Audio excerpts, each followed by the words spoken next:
इष्ट मित्रों को जय श्री राधे। आज आप सभी का हमारे YouTube चैनल देव विचार मंथन में स्वागत है। और यदि अभी तक आपने हमारे चैनल को सब्सक्राइब नहीं किया है तो अवश्य हमारे चैनल को सब्सक्राइब करें। वीडियो अच्छा लगे तो वीडियो को लाइक और शेयर भी अवश्य कर दिया करें। आज जब हमने विचारों का मंथन किया, विचारों में परिवर्तन किया, कुछ अध्ययन किया, शास्त्रों के कथन, पुराणों के कथन, वेदों के कथनों को देखा तो एक नास्तिक की बात याद आई। उस नास्तिक ने क्या कहा कि परमात्मा है ही नहीं, और है तो हमें प्रमाण दो, कहां है परमात्मा। तो मैं शास्त्रों और वेदों के कथन को ही कहता हूं, मैं खुद नहीं कहता। कि आप विचार कीजिए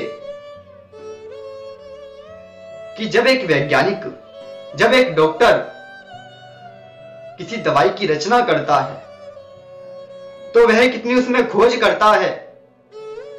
उन दवाइयों को जानवरों को खिलाकर देखता है कि क्या ये दवाई, क्या ये मेडिसिन एक मनुष्य के लिए लाभकारी सिद्ध होगी। अरे यदि वैज्ञानिक कोई रोबोट बनाते हैं, वह रोबोट भी एक मनुष्य तो नहीं बन सकता। वह रोबोट तो रोबोट ही रहता है, वह मनुष्य थोड़ा बन सकता है, मनुष्य की तरह कार्य कर भी नहीं सकता। केवल हां, थोड़ा बहुत कुछ कार्य कर सकता है, लेकिन मनुष्य की तरह उसमें बुद्धि नहीं है। तो किसी ने कहा है तो परमात्मा का प्रमाण दो, परमात्मा कहां है। सबसे बड़ा प्रमाण तो यही है। स्वयं विचार करें, यदि कोई आत्मा को नहीं देख पाया तो उस परमात्मा को कैसे देख सकता है। ये तो गीता ने कहा है, गीता का कथन है, इंद्रियाणि पराण्याहु रिंद्रियेभ्यः परमं मनः। जो इंद्रियां हैं वह मन से परे हैं। मनसस्तु परा बुद्धिर बुद्धे परतस्तु नः, बुद्धे परतस्तु सः।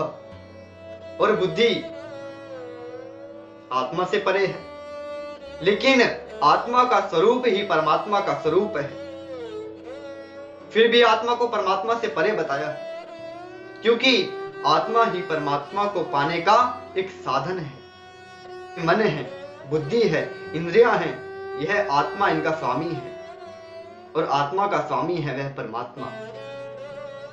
तो यदि मैं आपसे कहूं कि आपने कभी आत्मा को देखा है तो आप कहेंगे नहीं, देखा तो नहीं है लेकिन अनुभव किया है।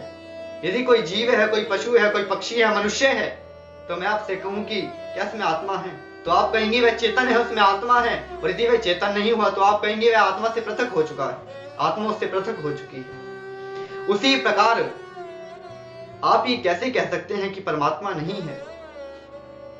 आप वेदों के ऊपर तर्क वितर्क क्यों कर रहे हैं। क्या वेद झूठ बोल रहे हैं, क्या पुराण झूठ बोल रहे हैं, क्या ग्रंथ झूठ बोल रहे हैं, उपनिषद झूठ बोल रहे हैं। अरे इतना विचार तो मनुष्य स्वयं भी कर सकता है, इतनी बुद्धि तो हर मनुष्य के अंदर होती है कि जो संसार को चलाने वाला है। अरे मनुष्य अपने घर को नहीं चला पाता, संसार को क्या चलाएगा। और नास्तिक कहते हैं कि भगवान को भगवान तो मनुष्य ने बनाया है। उनसे कोई पूछे तो मनुष्य को किसने बनाया है। मनुष्य इतने ढंग से कार्य करता है, चलता है, फिरता है, बोलता है, इसकी मन, इंद्रियां, अहंकार, क्रोध, इतनी इसकी अवस्थाएं हैं।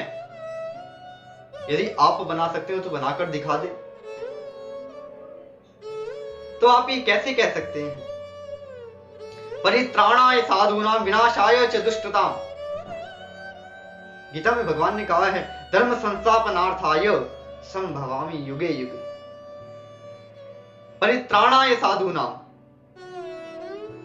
मैं अपने भक्तों का उद्धार करने के लिए, दुष्टों का नाश करने के लिए, और जब जब धर्म की हानि होती है मैं धर्म को बचाने के लिए, धर्म की स्थापना करने के लिए संभवामि युगे युगे, मैं युग युग में मनुष्य अवतार धारण करता हूं, मनुष्य के रूप में मैं अवतार लेता हूं। अरे स्वयं सोचिए, स्वयं विचारिए कि जब वह परमात्मा, वह परम ब्रह्म इस संसार को चलाता है तो क्या वह मनुष्य का अवतार धारण नहीं कर सकता। तो मैं यही कहूंगा कि पहले स्वयं को जाने।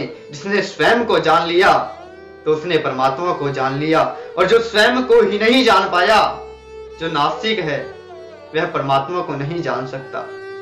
वह तो जैसे आया है ऐसे ही चला जाएगा, उसने जीवन में कुछ नहीं किया। श्री राधे।